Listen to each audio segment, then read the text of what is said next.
The long-awaited Brat remix album is finally out. Its full title is actually Brat, and it's completely different but also still Brat, which while long is a perfect title.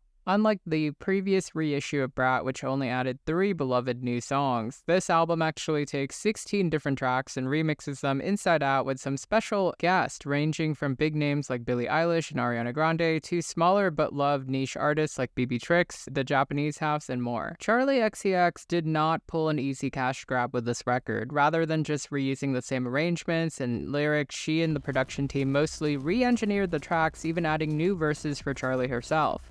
I argue that this should count as its own album. It's not just an extension of Brat, considering how different a few of these cuts are. So much love was put into this record, and it feels like a homecoming to Charli's Pop 2 days when she freely collaborated with other artists. Brat has become a phenomenon that defines summer for the terminally online and those in the know. It remains the highest rated record of the year on Metacritic and was curiously a solo record. Not one other artist is featured on it, likely to showcase Charli's individuality. Still, she released many remixes which fans speculated hinted at the existence of this remix album. These remixes started with the underrated Von Dutch AG Cook mix with Addison Rae, a critically acclaimed collaboration with Lorde on Girl So Confusing, a smash hit of a guest remix with Billie Eilish, and now a Talk Talk remix with her Sweat Tour co-headliner Troye Sivan with a Dua Lipa cameo. The project was formally announced in September and teased through collaborators being featured on billboards around the world. Before I break down each track, I do want some general notes out. Everything we need to know about this record is actually told through its very clever cover art. The text reflected the wrong way, centered towards the right, forming a not quite symmetrical triangle. This is actually what this record is. It's an inversion and reflective record about Brat as told by Charli and company. Charli opens up the world of Brat to her fellow artists to dig deeper. This is definitely not for casual fans expecting clean, simple remixes or for her to even use the same hooks.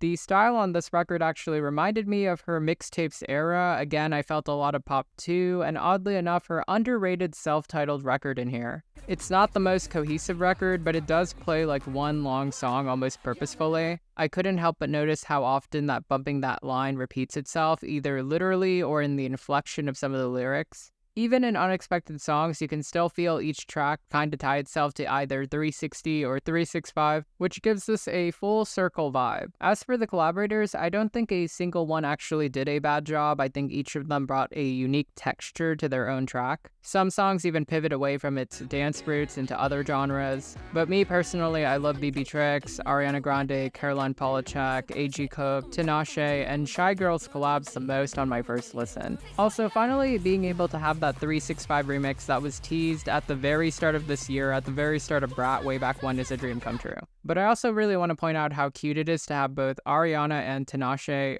on this album, because all three of them were rising stars 10 years ago in 2014 and celebrated very monumental years this year. The thing that actually shocked me the most about this remix record is how mid-tempo the remixes did end up being, as, you know, usually remix albums speed up songs. Everything Is Romantic was a curveball for me, especially because it became something in Caroline's wheelhouse of almost 1990s electronic music, totally a different, vastly different vibe. When I found out Bon Iver or Julian Casablancas was going to be on this record, I was not prepared for their remixes either. Yet I cannot accuse a single collaborator of hijacking the song or the project. Each song remains true to its original message and heart while exploring different aspects about Charli's self and the guest's fears and dreams. I personally felt that Brat was successful and loved because of how conversational the work was. Heck, even one of my favorite tracks off that record was Talk Talk. But on this remix album, you really get the sense of dialogue between Charli and whoever is featuring on the song. It never feels like a competition, no one ever feels overshadowed. It feels like an open dialogue between Charli's essence, from her lyrics to her sound, to whomever is featured. I really started to realize this when I was listening to Sympathy is a Knife, the remix with Ariana Grande, because it would not sound too out of place if it was tacked on to Eternal Sunshine's Inevitable Full Deluxe. Maybe with some Max Martin sprinkles here and there. The very concept of a remix feels confrontational, but here Charli feels inviting and open. My last note before my deep dive into each track is how emotional this album ended up being. Each track retains Charli's tone of candid voice memo or drunk text in the middle of the night. Nothing ever feels forced. Again, each guest in a way extends that same courtesy. Will some of the songs have you throwing your ass in a club? Definitely. But some of these songs definitely also cover crying in a taxi after going to the club or the brutal morning after. Brat summer may be over, but Brat autumn and beyond has begun, and this album really does fit that message. And now we have reached the track by track. 360 with Robin and Young Lean is overhated. I think that it is a really fun reconfiguration of the original with guests that feel a little random but end up fitting in quite well together. Robin is considered the mother of modern synth pop, and Young Lean really floats on the beat very well. I really thought of Glamorous by Fergie with the flow of how people were going on this track. Charli herself actually holds up as she raps over this reconstructed melody. It's extremely British in its references. Shout out to Robin shouting out herself with the dancing on their own line. The pre-chorus itself feels like a tribute to Ciara's 1-2 step, and that chorus that lists what they have, lights, camera, action, just an earworm. Club Classics with BB Trickz is one of my favorites. It's just a fun blend of 365 and Club Classics. It really lives up to the Boiler Room edit.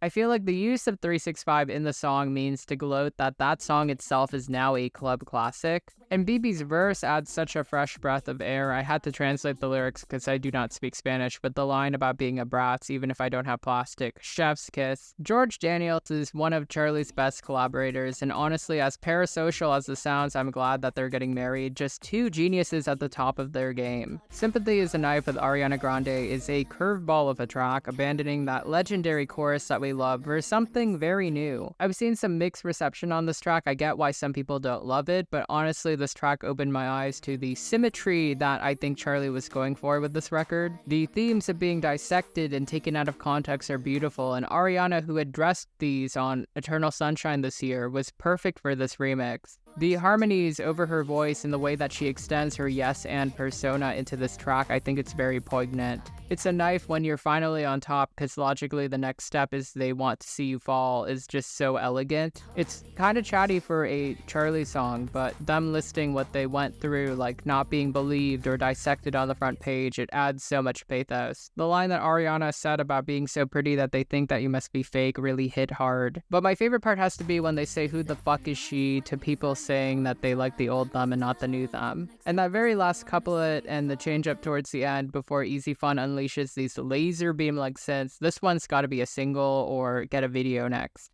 I might say something stupid with the 1975 and John Hopkins was a surprise to me. This one I do need a little more time with. It's very ambient, it's very cinematic, almost like an A24 soundtrack.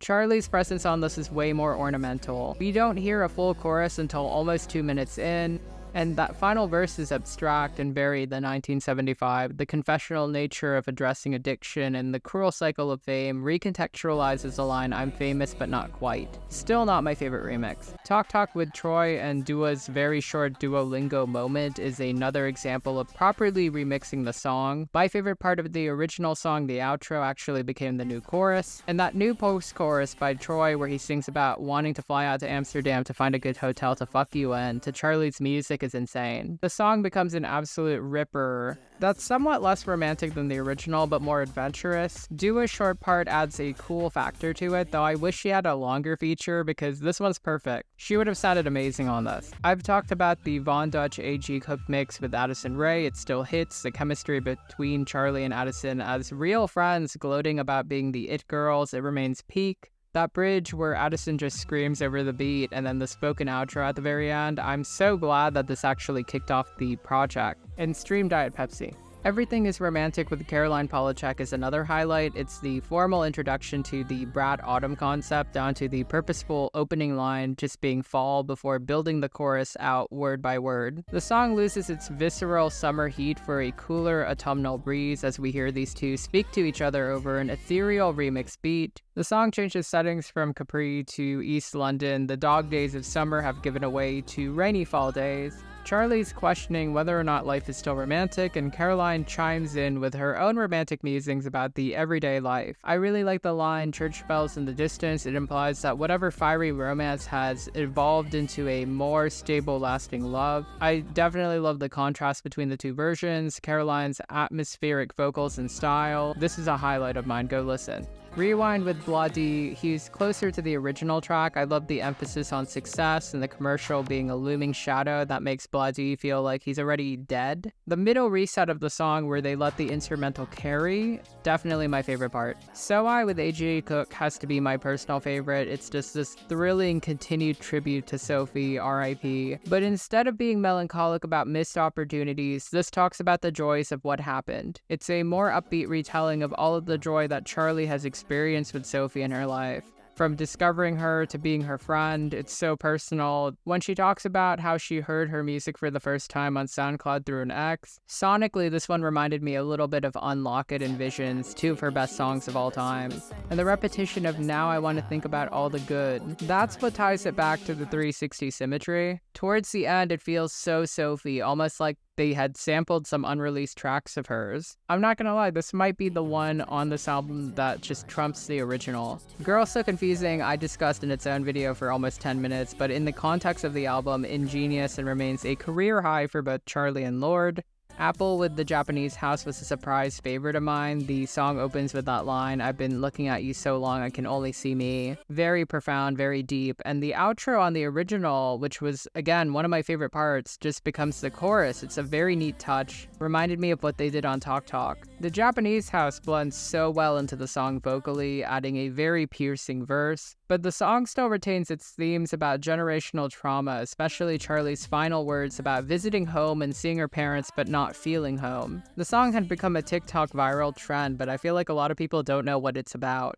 B2B with Tinashe, one of the heavier hitters. It's a little too short, but it's very playful, it's very upbeat. The original, I complained, was lyrically empty. Here, the song's rebuilt into a song about exhaustion and making it, but being booked and busy and happy. It sort of reminded me of C 2.0 on How I'm Feeling Now. Charli's verse, name-dropping Boom Clap and Two On was so sweet, because these two, they first united on the underrated Drop That Kitty back in 2014. I'm a real stan, I remember that. Tinashe's verse is just a very earned flex. This song is a victory lap for these underrated queens. Mean Girls with Julian Casablancas, like I Might Say Something Stupid, took more time for me to get. It opens with that jangling piano riff that has divided the fandom a little bit. His presence on the track forces the track to shift into a different thing. I had to re-listen because I just didn't understand what he was saying most of the time. But Charli, on the other hand, she just gets to vocally flex, especially towards the end. Many like to deride Charli's vocal ability, but she does sound so good at the very end, much like she did on her underrated Kingdom track from the Hunger Games soundtrack.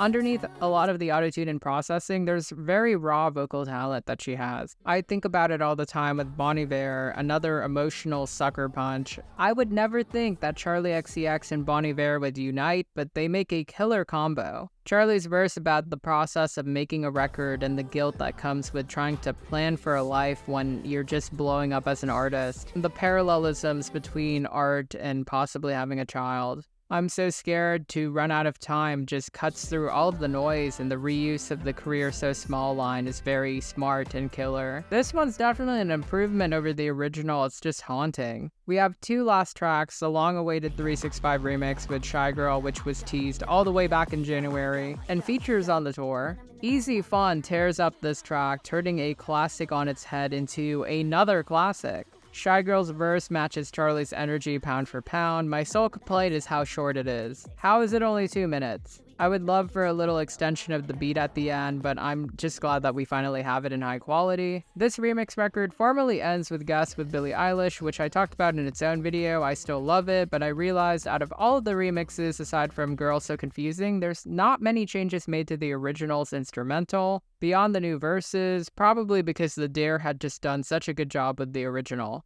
Overall, the Brat remix album is a stunning double album. I think it contains just as many highs as its parent albums and very, very few misses. This record's definitely not for everyone. I think this is truly for the fans. I think it's far less accessible than Brat, but I'm more than happy to award it a 9.5 out of 10. It's just a brilliant companion piece and a shadow to the original. Charli has teased taking a break from music to do film, and I think she's earned it, but she's more than welcome to come back. And soon, I hope. And that's a wrap. Thank you so much for tuning into my Brat remix review. We have been building up to this with the videos covering each remix. Brat has been such a monumental era to cover for Charli XCX. Just seeing the flowers that she's getting is so inspiring. I truly do think that she has a solid chance at Grammy Gold, should they campaign her correctly. I want to give a quick shout out to my members. Thank you so much for supporting my channel and taking that extra step. Some of you may have noticed that I will be uploading some videos early for members, like it's only like a day or two, but that's my token of appreciation for you when I'm doing these essays. I want to give a shout out to my subscribers, the ones that have been with me since day one, since I started covering Charli, and the ones that just joined now. Thank you so much for giving me time out of your day. I really look forward to sharing future works with you guys. Running this channel has been the adventure of my life, honestly. I've been doing this for nearly 6 years, and honestly, I enjoy every single moment. So yeah, I hope to see you next video, and thank you so much again.